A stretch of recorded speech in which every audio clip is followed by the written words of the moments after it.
Welcome back to another technical deep dive here in the debug zone.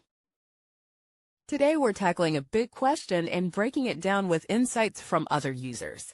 Hopefully this clears up some misconceptions and helps you get the answer you need.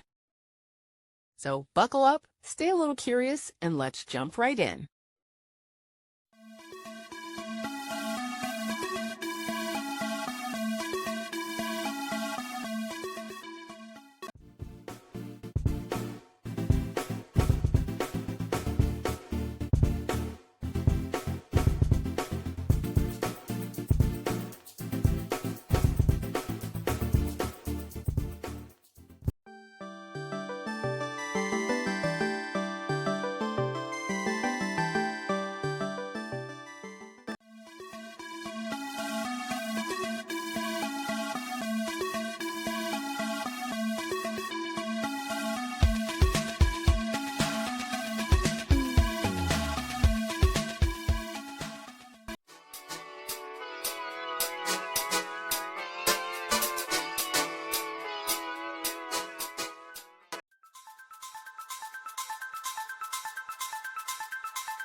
And that's a wrap.